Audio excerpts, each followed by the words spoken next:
Luis Augusto de Castro Neves, President of the Brazil-China Business Council, CEBC, and Vice Chairman Emeritus of CEBRI, the Brazilian Center for International Relations. I also had the honor of being ambassador of Brazil to China between 2004 and 2008.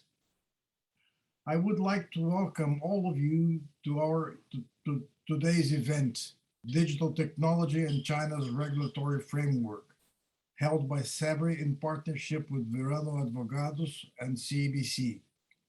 That said, I now pass the floor to Marcos Ludwig, partner at Veirano Advogados, whom we appreciate to support the support to the event. Marcos Ludwig, you have the floor, please. Okay, good morning, everyone. Good evening, everyone, depending on where you are. Thank you very much, Ambassador Castro Neves. On behalf of our law firm, Veirano, I must say we're very pleased with this third event of a series of 4 online debates that our firm has been organizing with CEBRI this year, and this time with the valuable support of CEBC. So thank you very much, Ambassador Castro Neves. The topic today is digital technology, as the ambassador said, because we are dedicating each of the 4 events to a different focus, a different sector.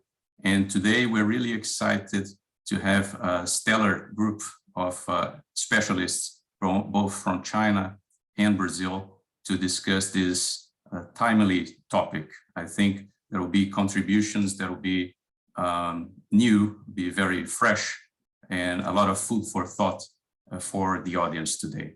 So with that said, and thanking everyone again, I pass the floor to Ambassador Marcos Caramuru for the moderation of the event. Well, good morning, everyone. Good evening to those who are in Asia. Let me first introduce our set of panelists. We are very proud to have them here with us today. And I'm certain that we are going to have a very interesting discussion. Cao Yu is a partner at Haiwen and Partners, working at the Beijing office. He has been extensively involved in transactions covering film and TV projects, as well as Sino-foreign co-productions. He also works with a number of corporate and financial transactions in his office. Bonnie Chan-Wu is the chairman and CEO of Complex China. She's been involved not only with her organization, with her company, but with a number of nonprofit organizations. She contributes extensively to the creative community, and she plays a leading role in some of these NGOs. She's also on the board of Ocean Park in Hong Kong, an education theme park with a commitment to conservation. Ricardo Jeromel is a partner at 3G. He's also the author of a book called The Power of China, which is a book about technology and about digital technology companies in China. He's a very experienced observer, working before in China, in the US, and now in an important fund in Brazil. Insie is an old fellow in this area of digital technology companies. He previously worked with Xiaomi in Brazil. He was part of the submarine team, and he helped a number of Brazilian digital companies and unicorns to adopt the Chinese business models. His own digital company, Baby.com, was elected as the best of the year by PEG magazine in 2011. Let's start with Cao Yu. Cao Yu, let me start with a small provocation to you. A few days ago, President Xi Jinping said that the digital economy has become a key force in restructuring the global economy, in transforming the global competitive landscape in recent years.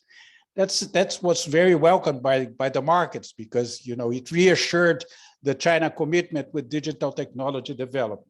He also said that China will actively engage in international cooperation and participate in negotiations on digital-related topics.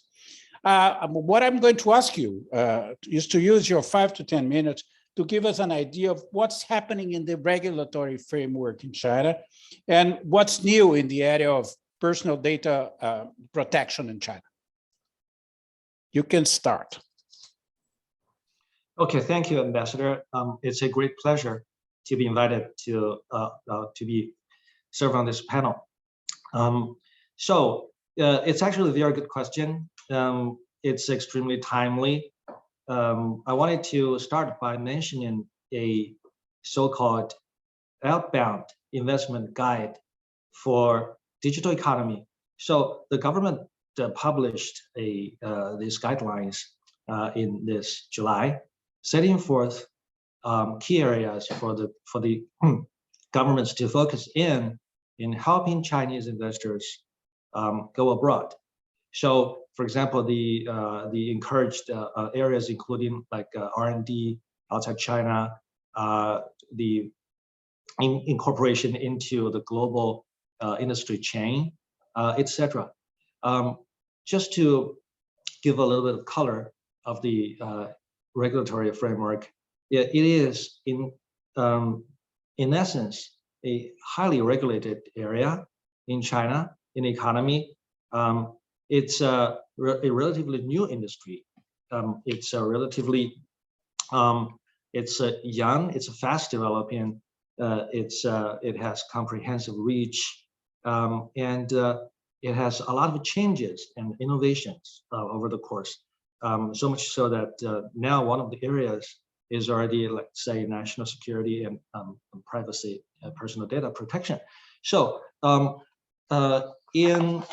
if we look at the overall framework of the regulatory efforts on infrastructure on this sector of economy in China, you can see that the features include, I'll just enumerate a few.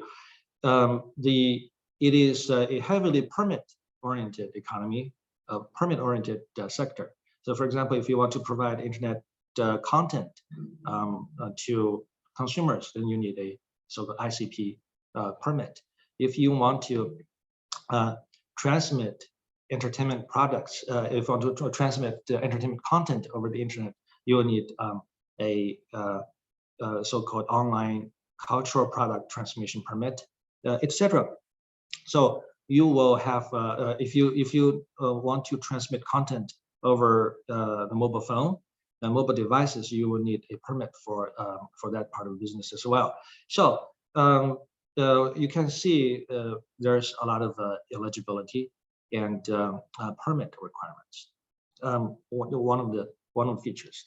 Then if we talk about the framework landscape, it has multiple aspects. So so the permit is one of them. Then one of the features is the access for foreign investors. So the telecom value-added businesses is heavily restricted for foreign investment, although the government has been trying to relax on the market access part. Then, if we talk about some of the latest developments, we can see the hottest topics include, say, anti-monopoly and personal data protection. Just to give a few examples on the anti-monopoly part, the government has handed down some huge fines on some of the leading digital technology companies in China just this year. For example, they're included like I think almost $3 billion fine on Alibaba for the so-called the either-or practice, which means that for the stores working with Alibaba, you won't be able to open a similar store with its competitors. Then for the Meituan, it's another major internet service provider. I think the fine was like 3.4 billion RMB, which is approximately 500 million plus US dollars. So the government also banned a proposed merger between two game streaming companies because that would give Tencent a monopoly position in the market. So that is one of the hottest areas. And then the ambassador specifically mentioned personal information protection law. That is one of the other hot areas. It is among the infrastructure, it's part of the infrastructure for digital security from a national security perspective, among others. The China, over the recent few years, published laws, personal information protection law, data security law, cyberspace security law. Those are all the corner legislations towards national security in the cyberspace area, and also on the personal information protection side. It is also a big effort to protect privacy of the individuals. So it has a lot of rules on, for example, the transmission of personal data out of China. The distinguish, say, critical information, key information, and other information. It also distinguishes between the operators. They have the so-called critical information infrastructure operators, like DD, like the BATs, and other information digital operators. So if we talk about the latest developments, we have to look at the anti-monopoly moves and the data security side. So with that, I think I've used up my almost up my 10 minutes. I will pause here and give it back to the ambassador. Thank you. Oh, thank you very much. I think we'll have to come back to some of the topics you raised because they are very interesting. And there are a number of questions in Brazil and in many other countries about, what's the future of the developments in digital technology in view of the strict regulation that China is imposing on companies. And then I'll pass on to Bonnie and ask Bonnie, give us a little bit an idea of complex China and of your own company, and give us an idea of how you navigate through this, very specific regulations that the Chinese government is imposing on companies. Thank you, Marcos. Thank you so much for inviting me on to this panel. It's a great pleasure to join this very knowledgeable and diverse panel that you have put together on a topic that very much a learner as well as an entrepreneur that is very happy to be sharing my own experience. So I give a bit of background of where I come from. So I'm in entertainment. So a lot of the topics that Xiaoyu just touched upon about anti-monopoly, about data protection, they do one way or the other impact my my business. So I think what's interesting here with entertainment is that it has to, most of the content that is consumed in China is distributed through these very, very large social networks and streaming platforms, and they have become very big, and the infrastructure is extremely all-encompassing of every aspect of life of the consumers, and as a company that is in creating content for the audience, they are actually very useful distribution channel for distribution, but at the same time, with policies that are restricting, how these businesses can continue to grow their influence, and also knowing that culture is a big area where the government would be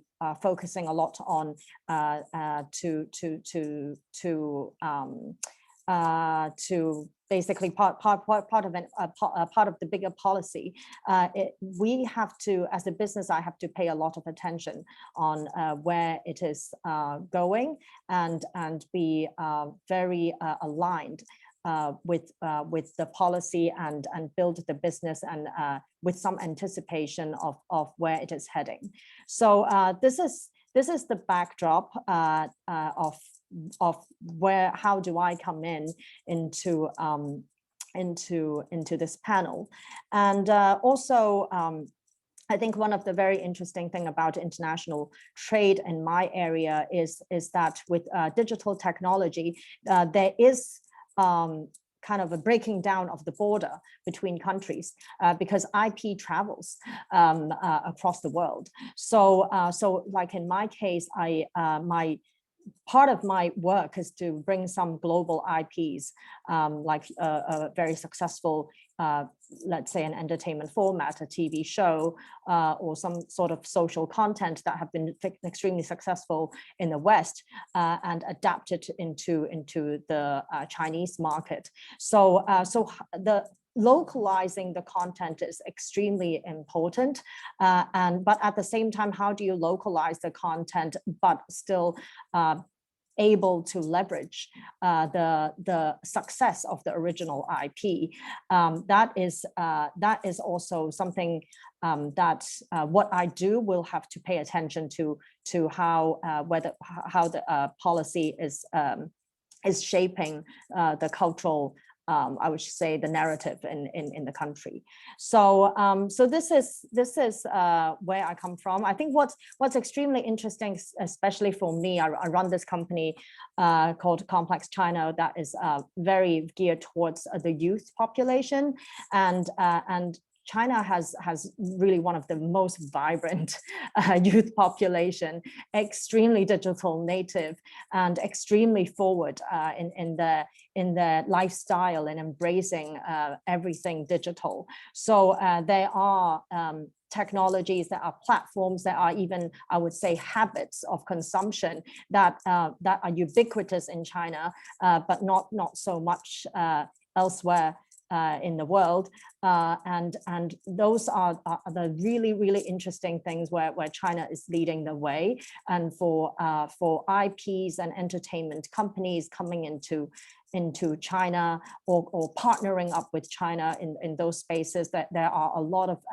very unique opportunities that don't exist in other places. And some of the things that we all know would be like games.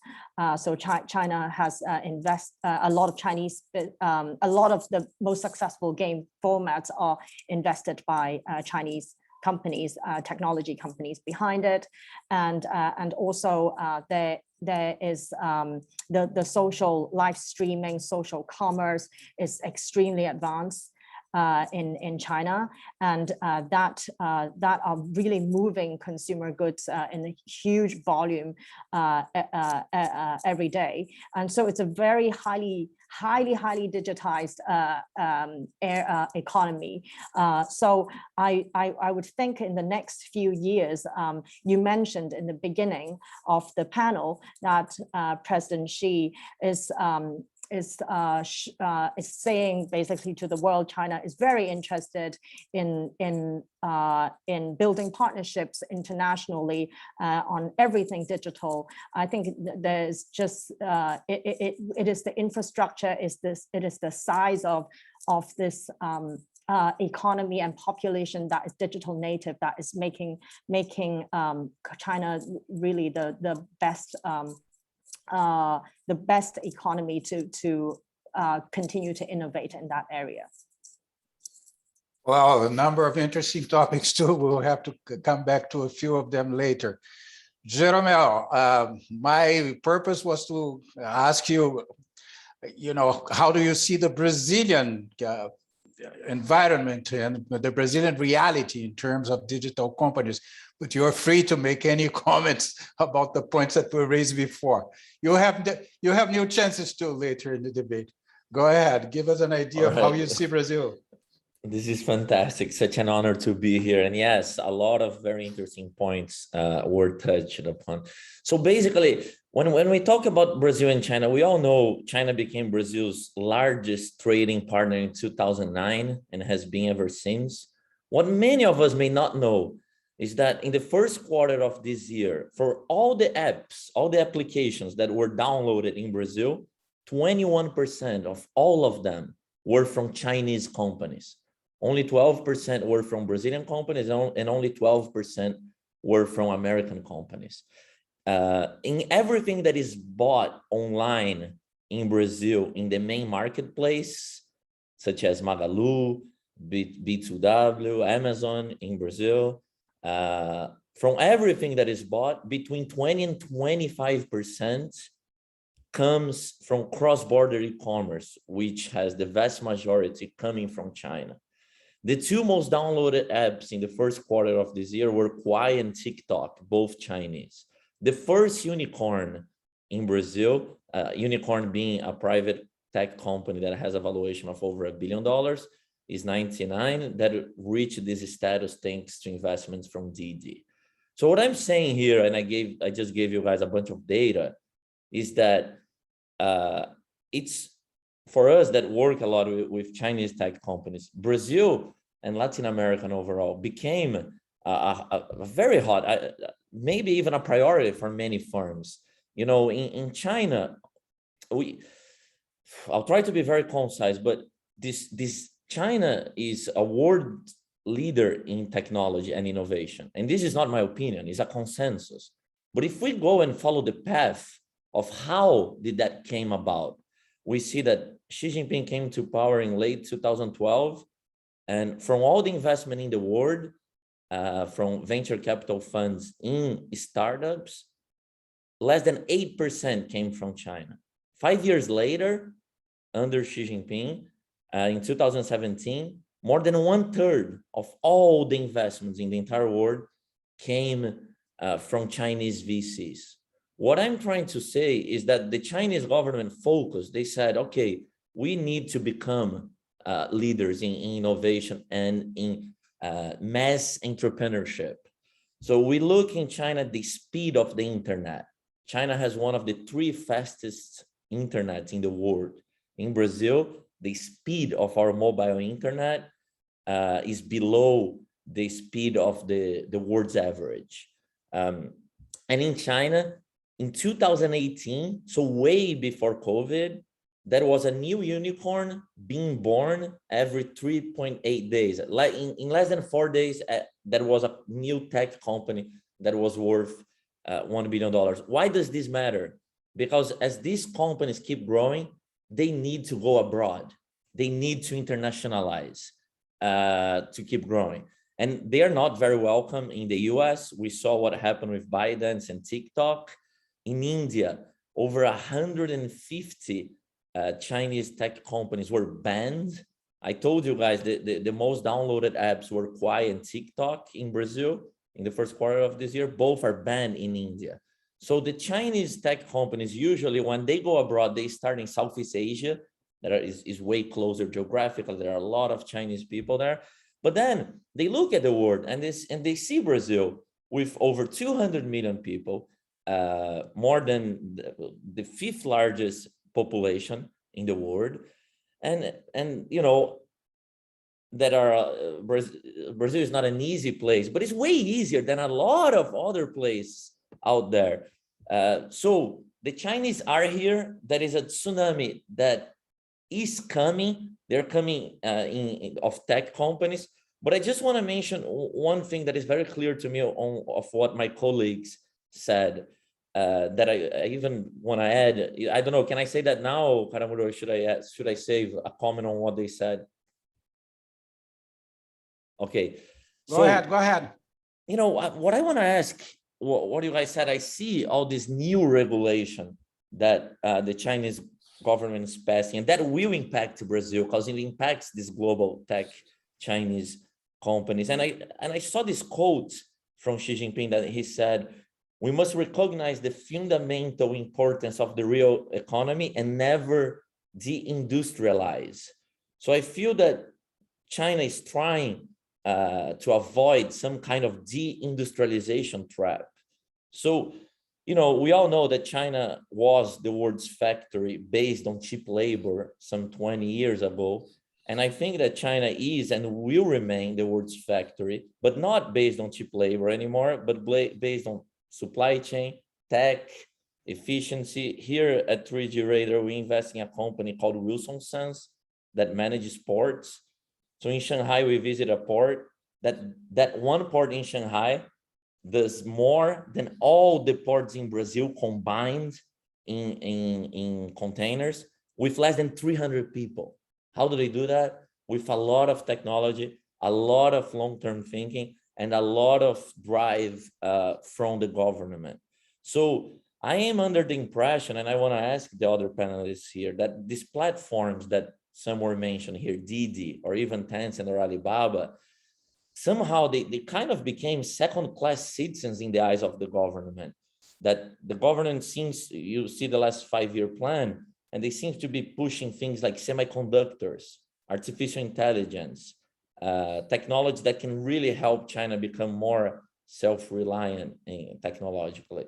So I'm curious to hear what you guys think. I feel a lot of the best minds in Silicon Valley in China are spending their times making apps that are fun, that make us addicted to games, that it was mentioned here, social media, e-commerce.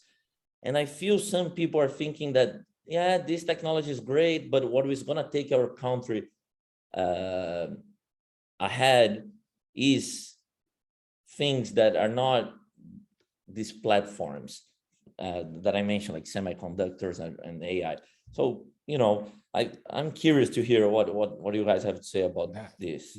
That's fine. We are going to come back to these questions. I also have questions on the second round, but let's give the chance to ECA to give us an idea of how he sees the panorama, Brazil-China panorama in terms of digital technology, and whatever you can say about the Brazilian developments in this area. Yeah, thank you, ambassadors. Thank you, CEBRI, for the invitation. It's a pleasure and an honor. And Ricardo actually already mentioned a lot of the things that we've been facing here in Brazil, in the bridge of Brazil and tech market and Brazil and tech exchange and actually business. So, but just to go for a little deeper in some of the aspects, I think concerning specifically about the regulations and privacy laws and what we're facing exactly in this moment. I think the impact, I think we can consider two main kinds of impacts. One is eventually the surfacing of or consolidation of what we already seen is a fragmentation of the internet. Initially was the China internet and a Western internet, but now with local regulations, probably we start to see even more fragmentation, not real internet, the real spirit that was created in the beginning of interconnection and a lot of exchange of information between the countries, but more local towards and adjusted to the local regulation. And I'm mentioning the regulation in this sense because actually it may even impact the business when they consider to enter in specific markets. And I remember there were some cases, probably Ricardo also got contact with them at that time. There were a few Chinese fintech companies entering Brazil, and they were based mostly on their success of the technology that developed in China and Southeast Asia, mostly because of AI, big data, and use of data to do finance products. And when they enter into Brazil and they start to enter some Western market, they realize that the regulation is very different. The access to data, to local data, is very different from what they had back in China, back in Asia. So this actually may impact their business model altogether. When in the past, when we thought about Chinese products, Chinese companies going overseas, it was basically thinking about manufactured products, hardware per se, and it was just adjustments or maybe features, colors, model. But when we think about this digital business, actually it even impacts the core of the company. And sometimes what the reality of one country may even make it impossible or harder to compete with local companies, and making that market not that interesting. And so I think Brazil has some very specifics, and not only Brazil, but Western in general, for the internationalization of the Chinese companies, tech companies especially. And when I remember when I worked with Xiaomi, when we brought the company, the products here to Brazil, basically we needed to adjust in terms of hardware, in terms of local service, local customer service, and some adjustments in the marketing pitch. But when we talk about companies, even like TikTok, like doing that, supposedly their consumer products, they need some adjustments to how the local market face this kind of content or this kind of features, and not only the users' perspective, but especially the local and the political environment. So this is, despite I think a good opportunity for Chinese companies going to non-US directly aligned market, still they have some need for some adjustments to make in specific markets. Okay, and on the other hand, also when we talk about the I want to take the opportunity to already bring the subject that Ricardo was mentioning, and I have this feeling when dealing with Chinese tech companies about the consumer market or apps, games, this kind of perspectives versus deep tech, AI, biotech, things like that. Maybe because in the term in the market in general, and maybe in the government and long time thinking, these are the basis and foundation for the development, not only for the market, new products, but the change of human science in general. So when we talk about biotech, AI, it's a huge change and will be the infrastructure of a lot of things that will come in the future, even 5G, deep tech like that. But when we talk about gaming apps, maybe it's just a temporary trend or things that are built to the consumers, to the final users. So they're not that maybe, let's call it novel. I don't know if it's the right way to say that. So it's just a trend, just a moment. But when we talk about 5G, AI, deep tech, biotech, it's the basis of the things. And we sometimes we have this kind of feeling when we deal with the Chinese companies that are coming as well. They say, we're just a consumer B2C company. So we will be here, we're here for the market, but we understand that we are just a trend. We are just for a phase, a moment. But when you deal with biotech companies, they come to change the market altogether, to change the segment, or even to make huge impact that the consumer companies, maybe they don't have this kind of even mission or mindset. So this is one point of view that maybe we can take, Ricardo, from what you mentioned here. And in the last point that I want to bring here is when we talk about these exchanges and the coming of the Chinese companies, I would like just to highlight that we are just in the initial phase. The Chinese companies, they have their product overseas all over, hardware, manufactured products, and even internet products, online products, but they're still learning to go overseas. The company itself, they are still learning to send expats overseas, how to deal with local markets, with local governments, with local partners. They're still in the early stage because online, it's easy for you just to put your app on iOS store, on Google Play Store, or whatever kind of digital distribution. But it's a totally different situation where you need to send or to set up a local team to understand the mindset, the culture of the local market, and the local team is totally different. So we always hear from China companies, how it's difficult to deal with the Brazilian local labor market, labor laws, and the opposite is the same for the Brazilian companies, how to deal with the dynamic of the Chinese market and the Chinese labor. So this is something that even when we talk about digital and digital economy, digital market, this is also true from there, okay? Well, many topics. Well, let me start with the topics that Insie and Jeromel raised and ask questions to Cao and to Monichao. I think Insie mentioned about the possibility of regulation inhibiting new companies coming to the market. And Jeromel asked the question, are these companies becoming second-class companies vis-a-vis industrial manufacturing companies? I'll have my comments as well. When I look at that, I see, well, China has this practice of allowing the market to go ahead, allowing initiatives to pop up, and then it comes with regulation. Regulation never comes first in China. First, the market comes and establishes a reality. Then comes regulation.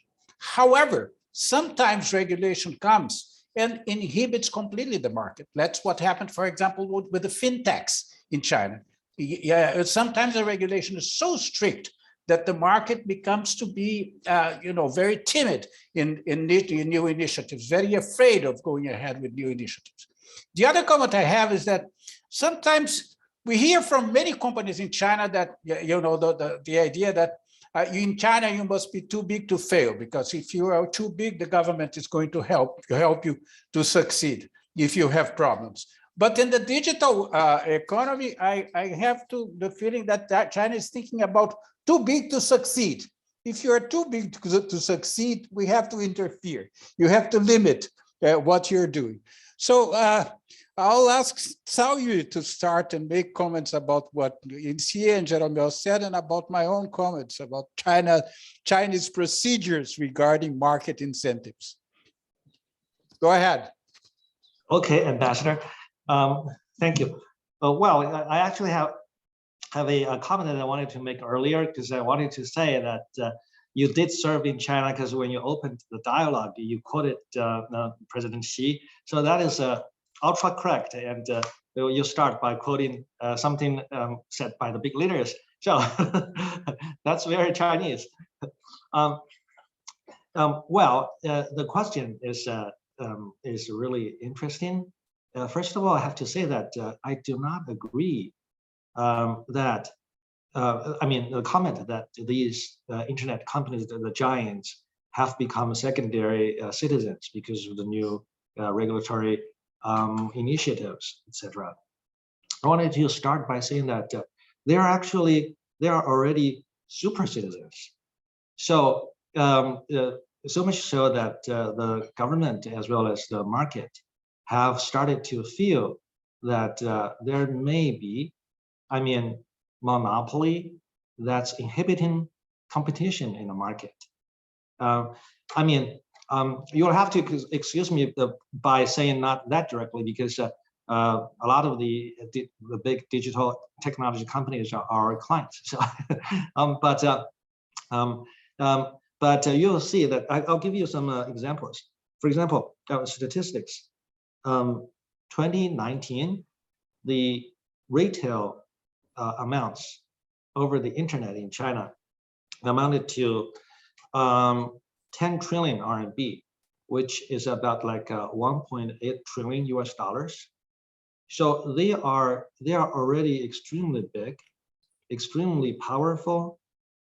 When Insie mentioned the new efforts to steering the economy towards like more of the real economy, you could see it as the government's efforts efforts to push these huge digital technology companies that are extremely cash rich to invest in certain other areas. That's more than, say, just to encourage them to go out of their comfort zones by selling products on the internet, consumer products, by ordering food, by fast delivery, all these kind of businesses because they are already there. They're already huge. They are encouraged by or sort of pushed by the government to look at other areas that are next growth sources. For example, Issa mentioned multiple times, like AI, biotech, that part of the economy. So, in short, I have no doubt. Actually, I'm not worried at all that they will become like secondary cities. They will continue to be powerful. They'll continue to be cash rich, but they are encouraged to look elsewhere in addition to the areas that they are in now. And do you believe that going abroad would be a strategy to escape these limitations at home or not? Yeah, I would rather say that it's the going abroad initiatives are sort of the requirement of the internal economic logic of these companies. Because you see it, I mean, industries, they are, as Mani mentioned, China is sort of leading in the digital economy area. And these companies see opportunities overseas, see their like advantages overseas. So they wanted to sort of replicate their business models and blend them with the local culture, local economy to reproduce their economic success. So if they are more or less, pushed to upgrade or to divert their directions within China, I think it's logically very natural for them to go abroad and try to replicate their success domestically. Okay, thank you. Bonnie, the same questions I asked to you, but there was a point that you made about localizing the content, particularly for entertainment. Digital companies is very important, isn't it? And I think it's a challenge as well, because there's a cultural gap between China and the Western countries in general. So I would like you to talk a little bit about that. Is this a big challenge or a bigger challenge than you expected? But I also would like you to address the questions that we raised before to Cao Yu. Okay, thank you. Yeah, I actually echo with Cao Yu that these internet companies, consumer tech companies that have direct access to the vast population will not become second-class citizen. In fact, they are the superpower and will continue to be superpower. I agree. I think the way maybe the news or the media or a lot of people are looking at this is because there are more restrictions, regulations being put out, but that is not just unique to China. I mean, even US, look at Facebook and all these social platforms are facing more regulatory attention. So this is a global thing. So definitely not in China alone. And also they are at a different stage of development. I feel that they are a lot more mature than maybe the deep tech or the biotech in terms of development in China. So the government giving kind of more support to these deep tech, biotech doesn't mean they are, no, it's not a mutually exclusive situation. It's not an either or situation. And these super powerful internet companies, I want to also echo again with Cao Yu's point, it makes sense for them commercially. They're extremely successful. They have the capital. They need to allocate the capital, and where the growth in China is still going fast. They are also in the position to allocate their attention, their efforts and energy into expanding outside of China,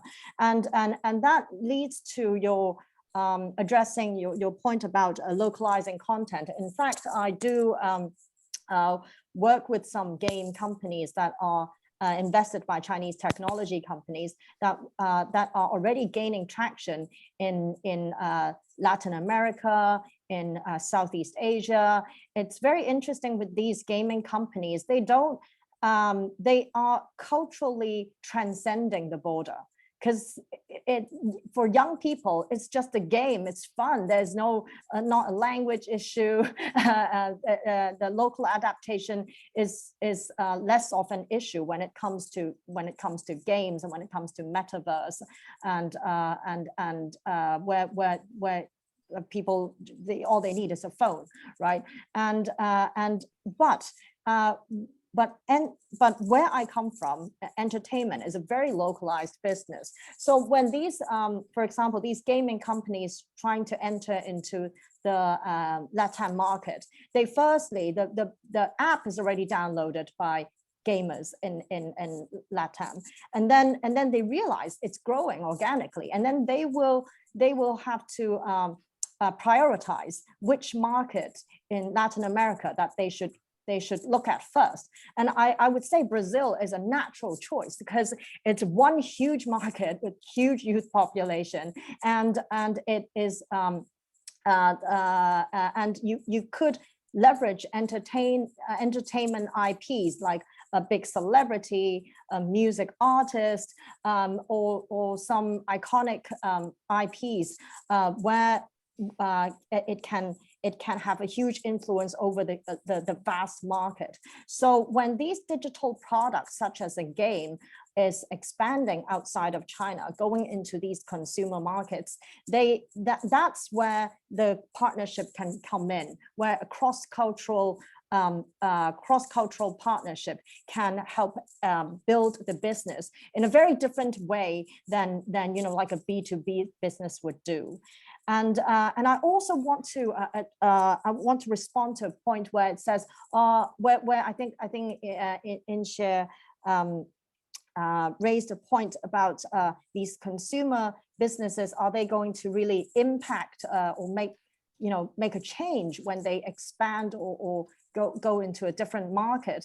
I do think where I come from, I focus on the youth market. The youth market is very, the way they behave, the consumer behavior is very, very different from ours. They would go into a game and be, purchasing digital asset, purchasing a skin, purchasing a concert ticket in a virtual world.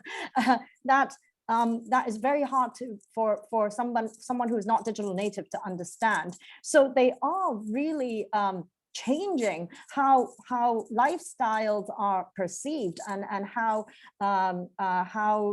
consumption is shifting from physical to digital in a very, very real way, and that it might be quite hidden from the mainstream right now, but where I am at, I see that is gaining traction really fast, and it is across the world through the digital economy. So I hope that adds a bit of color to the conversation. That's very good. Yeah, Jerome, you can either make comments about what they said, Yeah. or answer the following question that I have to you.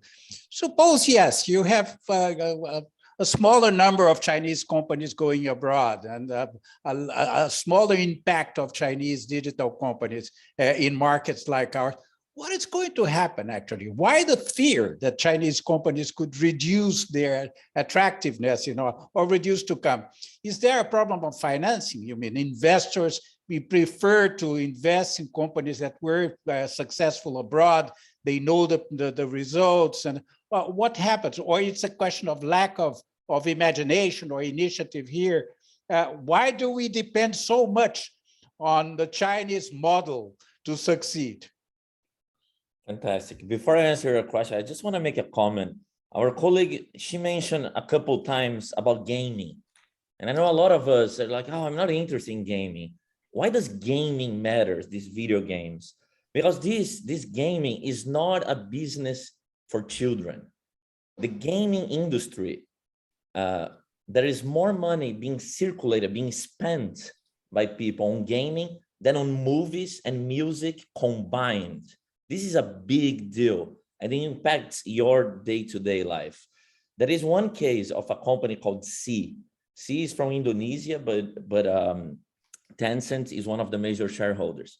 So this company owns the game Free Fire. Free Fire has dozens of millions of Brazilians that play that, right? This company also owns another company called Shopee. Shopee is a marketplace, just like Amazon, just like Via Varejo, just like Magazine Luiza, okay? Shopee, to grow in Brazil, how does it work? How do they acquire customers? A company usually would spend money on Google or Facebook to bring companies to its platform. And back in the days, they would spend money on TV and make ads and so on and so forth. But because the same company that owns this marketplace owns this gaming, people are there playing the game and they get these ads. And now all of a sudden their marketplace can grow. So I just want to bring to the audience that when we talk about gaming, you must leave aside any kind of prejudice that you may have from thinking, oh, I'm not interested. No, it matters. And you should, if you're intellectually curious, how this Chinese tech company, they use a lot of mechanisms to grow. One of them is, as long as they have, we live in this attention economy. If you give, where is your attention? The companies know how to monetize that, okay? So this is a first comment. Now, to answer your question, Ambassador, why the fear? There are many reasons. There is a lot of fear going around. But one of the key things is, you will remember that when Trump was the president, the ambassador of the United States to Brazil would say to the Brazilian press that Huawei should not be accepted in the 5G race. And he would say that is a backdoor to the Chinese government. So every information that flows through this, the Chinese government will have access. And it was crazy, but he said that publicly. There was no proof that that was a reason. Another thing, China is, even though all of us here, we spend a lot of our time dealing with China and the Chinese, the average Brazilian is very ignorant about China. What do our kids study about China in school? We study about the Greek civilization, the Roman Empire, but about Chinese, is it in our curriculum? And then there is another fear that I see among investors and people that understand a bit better, which is in Brazil right now, all of us, we live in this new digital economy where the main raw material is brains well-trained in technology, the software engineers. And Brazil has a huge shortage. So as more foreigner companies come, and if the Chinese tsunami really comes, there will not be enough software engineers for all the companies, because it's not only startups and tech companies that need, the banks, the retailers, all the big companies need this skill, and we just don't have enough people that do that. So if the best from the rest of the world do come, as we're seeing them coming stronger and stronger, the best people will work for these companies that pay better. So this is a few things, but there is a lot of fear that is irrational. To conclude, when I talk to Chinese entrepreneurs, they mention that here in Brazil, they know how to use some mechanisms to grow faster. And here is way cheaper than in other markets, also because of our currency. So they see the growth in the numbers. And in tech, many times first you grow and later you think about profits. So I think it's going to be very exciting a few years ahead of us. But I will insist on my previous question. Do you believe that investors would feel more encouraged to invest in companies that had a successful experience abroad or not? Or they are willing also to invest in new companies, new ideas, new proposals, new avenues? So when it comes to tech, what is happening in Brazil is unprecedented. The amount of money that funds focus solely on new companies is through the roof. The numbers are really, really spectacular and very impressive.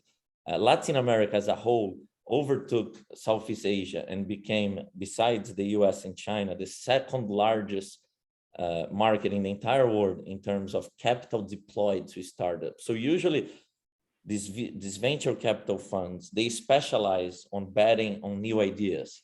And then if it's a company that has had success abroad and will come to Brazil, they won't really do JVs with, it's not that normal. They will open their own entity and they may do a JV with a local company, but do they need local capital? Not usually, so it's rare. What I do see is that some people, they because of ignorance, they don't know, they treat China as uninvestable. They want to know the technology, they may acquire the technology, but they don't want to be on the cap table of a company that is based in Shenzhen or Hangzhou or whatever in China, because they don't understand the rules of the game. So I think the work that CEBRI does here to highlight the best of China goes a very long way, because it opens people's eyes. And now with COVID, people cannot travel there, even though we're doing this remotely and it's working well. I think people that have never invested in China, they will want to, smell China in person before they do big moves. I hope that answered, but. That's it. Thank you very much for the nice words about the work undertaken by CEBRI and the connections between China and Brazil. ECA, it's your turn to make comments on what they said. But I want to underline one point that you made. You made a point that there are companies that have an impact on culture, you see, on habits and all, and there are companies that have an impact on business. And you were talking about biotechnology and all that. Is this a fear? Do you identify in Brazil this kind of concern about companies that may have an impact on business and change business practices in a way that Brazilian companies will not be able to follow? But you can also make general comments about what Saul, Bonnie, and General Mel said. Go ahead. Yeah, I think I want to bring what Bonnie and Ricardo mentioned about the gaming segment. One important thing is that we can see that as what anime was, mangas was from Japan in the past, and K-pop and K-dramas is to Korea now, and games will be for China already is starting from the last few rankings of the high grossing gaming apps. You can see a lot of coming from Chinese companies. Ricardo actually mentioned in the beginning of our meeting here, and not only from China, but some of the content, some of the game subjects are historical China. Just people, they're not exactly aware. For example, the Three Kingdoms, it's a frequent subject. The Monkey King is a frequent subject. That just people, they're not aware that is China history. They just think maybe is an general Asian historic moment, but they're really important moments. And from children, for example, I have a kid, 9 years old. Actually, he's been learning Chinese history more from games than from from the family, because he saw a lot of things, a lot of the historical characters, historical moments. So I just wanted to point out, and this will actually be very important, I think, in the perspective that gaming will be probably one of the soft powers for China, Chinese culture in the years to come. And so just coming back to what you mentioned, the fear. I think maybe fear in the perspective of companies, local companies, that they don't understand or they don't realize that Chinese companies, maybe they have a different business culture, a business mindset, and even different strategies to compete, because first, they're competing in the biggest market in the world. So they needed to develop new things. So new ideas, new ways, new tools, new strategies. So it's necessary. The same market, probably when we talk in Brazil or in the US comparing to China, probably there you have 10 times more competitors than anywhere in the world. So you need to develop new ideas. And of course, the market, the local market is totally different. So in the recent years, and actually I'm starting to come up with the impression that we already have a different management school coming from China. You have management school from Japan, from the US, even from German in the past, but there's a new management school or business school in business concept coming from China that put together all the power of the industrialization, adding up on top technology layer. This is totally different from what we have in the past.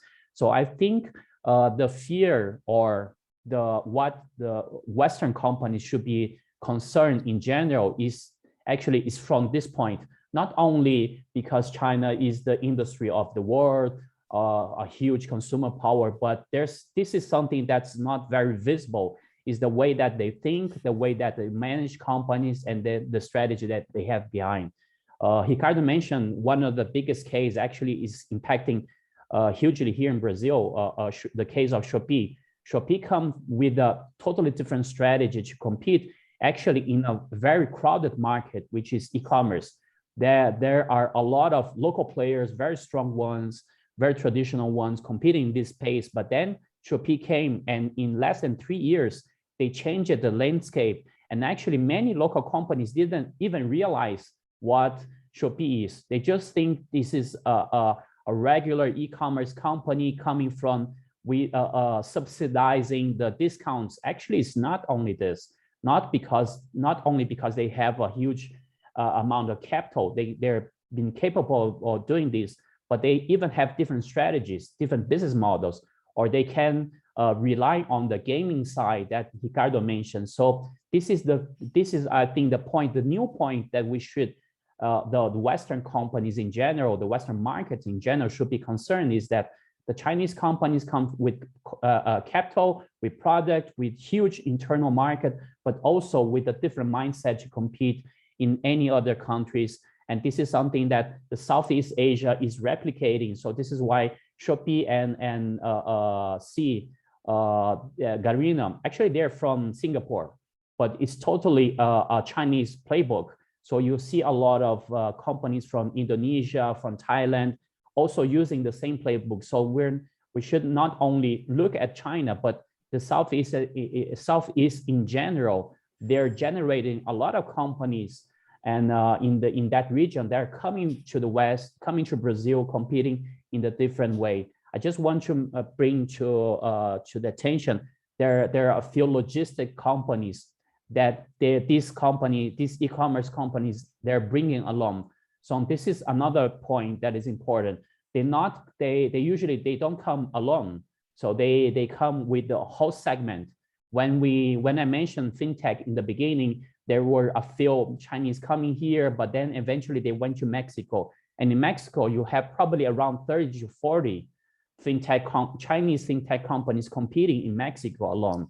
And then when you talk about e-commerce, you have not only the e-commerce platform per se, only alone, but you have logistics, you have payments, you have the whole ecosystem coming. And this is why the development, and this is so actually the impact is way beyond what probably we see in the first moment, Ambassador. Well, very good. Thank you. Luis Augusto, you want to make a comment or ask a question? Go ahead. You have no mic. Thank you very much, Rose. Thank you. I have a concern. We are talking about digital technology and regulatory framework. But we see these days that the biggest technology companies act as sovereigns in the digital world. They create the architecture that defines the space, the algorithm to determine what happens in it, and the laws which come with the title, terms and conditions that set out who's allowed to participate and under what conditions. I find that there's today a digital world in which technology companies act as an ultimate authority, just as there is a physical world ruled by law and backed by the force of governments. The big challenge is how to reconcile these two worlds, the digital world and the real world. And I have some doubts, or I should not have, but I have, that the power of technology companies grow beyond the ability and willingness of governments to constrain their authority. So therefore, my question or my disquietness is about how to reconcile those two worlds in regulatory terms, the digital world and the physical world. That's what comes to my mind now. Very good. Who wants to answer this question? Jeromel, you are smiling. It seems that you want to say something. No, I am a big fan. I agree 100% with what was just said. And I think in my point of view, what happened in China was just earlier than what will happen in the rest of the world. These platforms, it's a no man's land. It's the Western world. They do whatever. We don't even know what happens inside, how they treat the data and all. And in July, in the White House issued a document, and I decided to read that document. And if you pinpoint the main points that they were saying, how the Biden administration will enhance competition in the digital era in the US. And a lot of the points are very similar with what the Chinese are doing. Here in Brazil, we have the new implementation of LGPD, and these things will take time. And I think what is happening in China also, the Chinese government said in July that they are going to spend 6 months reviewing what is happening in the tech space. So we should expect more movements happening. And I think I agree 100% with the ambassador. These things similar, maybe in different speed and magnitude and enforceability, but the way it is and has been the past 5-10 years, I don't think it will be in the next decade. So in a law firm, you deal with traditional companies and you also deal with digital technology companies. What's the difference in your view? Well, that's a very interesting, really question. I mean, I want to go back to, what you mentioned just now. The ambassador mentioned just now about the power of the digital companies vis-a-vis the real world. I wanted to start there.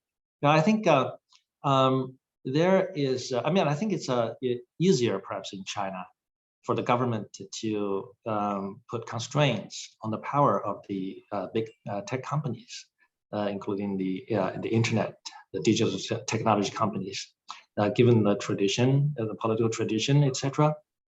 I think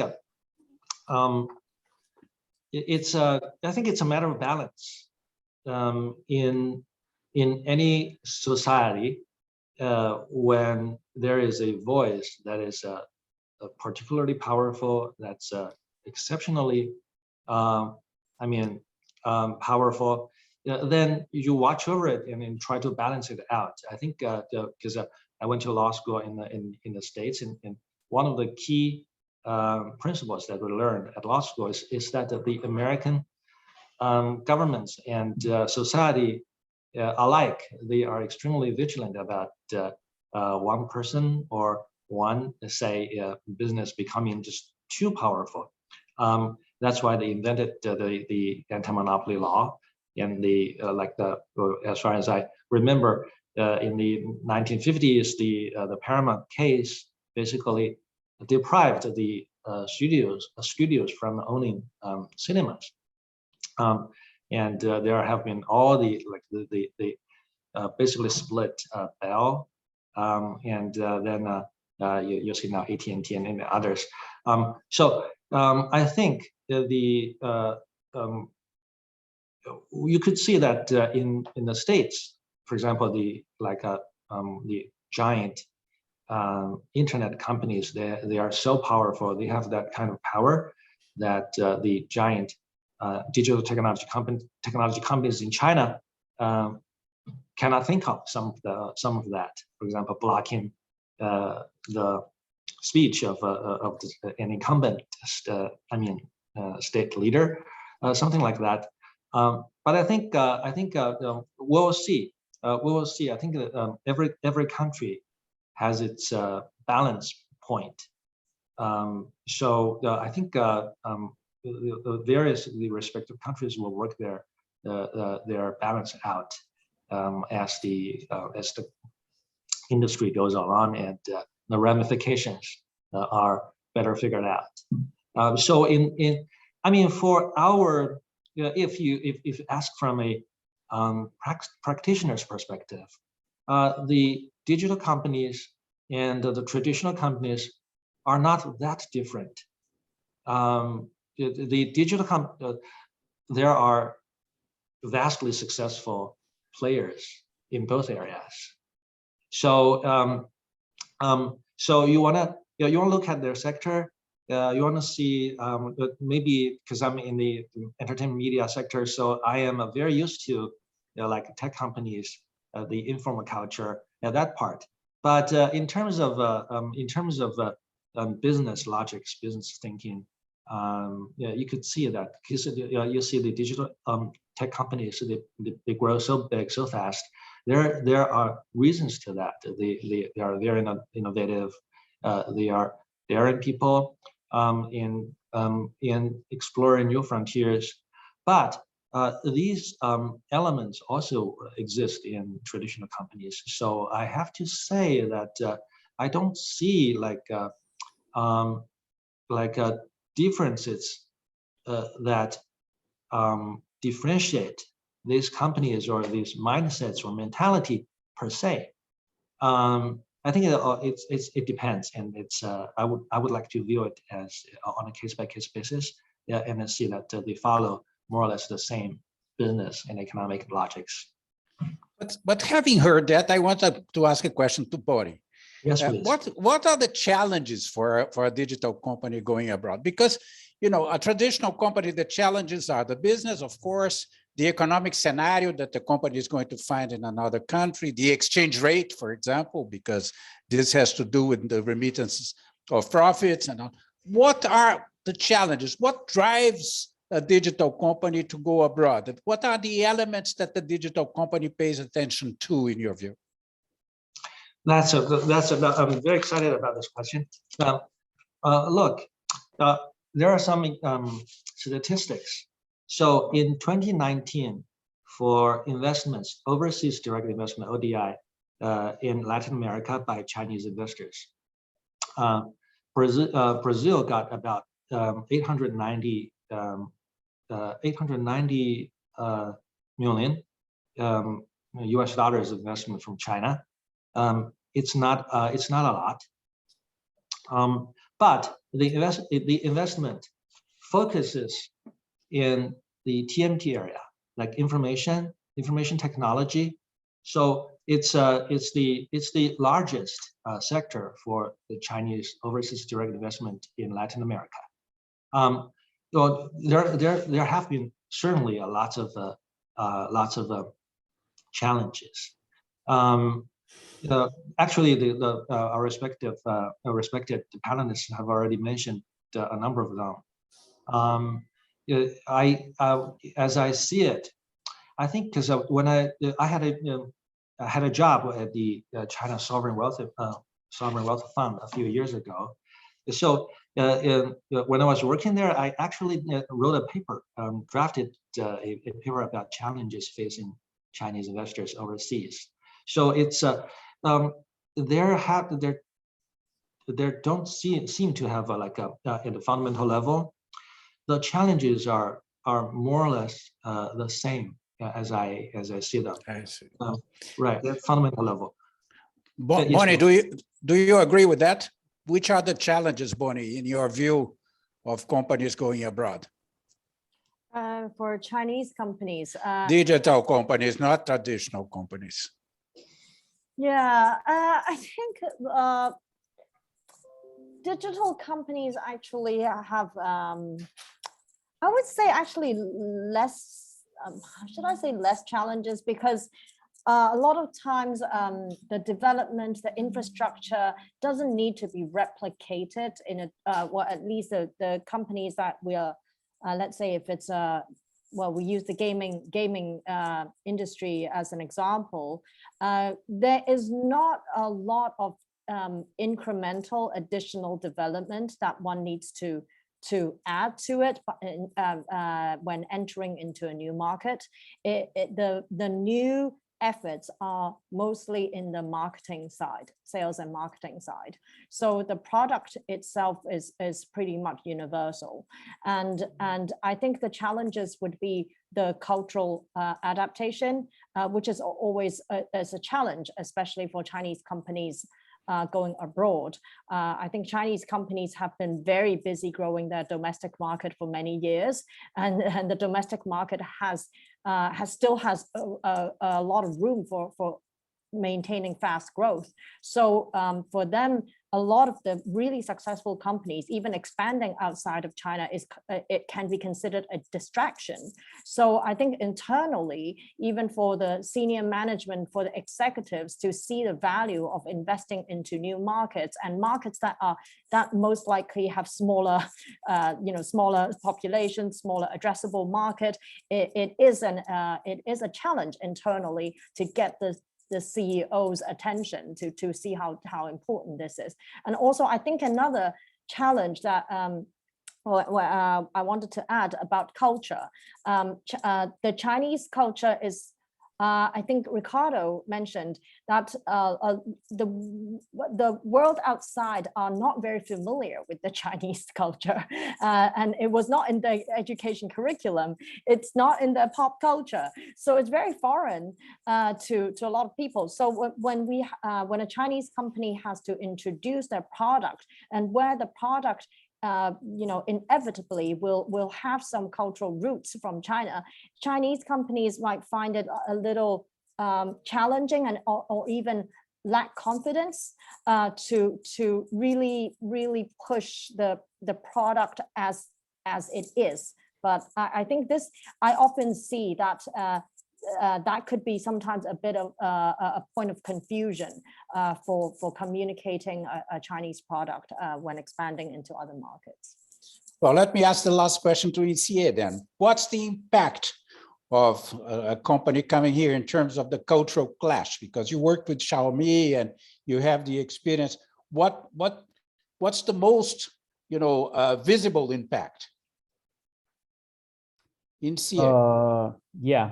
I'm thinking here because actually there are many, but when the first one is when you send your first team to the ground to study, and usually this is something that takes a long time, even for them to find out their way in terms of bureaucracy and things, and in a day for their daily routine.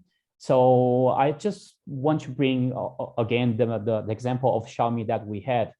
I think I mentioned a few times before. Xiaomi was a very specific case because the first team here in Brazil was actually formed by Brazilians. Even the regional manager, basically the entire team here were Brazilians. They tried the opposite format of the traditional companies that go abroad when they send a Chinese or someone local from their headquarters to specific markets. And in case of Xiaomi, they already formed from the first moment a totally local team.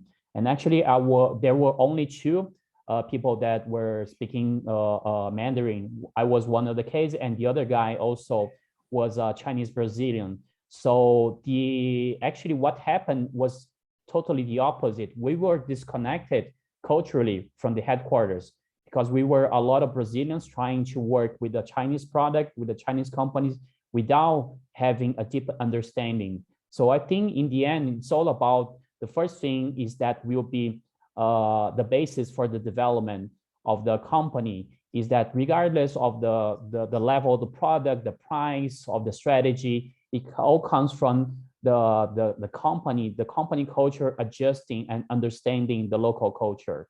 If you don't have that, and that is done through the team, right? And if you send someone that it's not entirely open to learn new cultures, it's hard for them. And this is why I don't know if it's that on purpose, is a real strategy, but I realize that most of the expats from Chinese companies, when they they go abroad.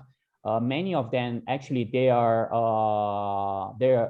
undergrad from language schools in China. They're not engineers, they're not business managers, but they're people that learned the local language. And I met many, for example, Huawei, ZTE people that were expected, were sent by the headquarters here. They were not engineers. They didn't know exactly about the product, but they were capable of speaking good Portuguese and learning very fast the local situation instead of being specialists of the company, of the product. So I think the major point and here is all about the culture and all about the initial team that will form the company performance in specific countries, Ambassador.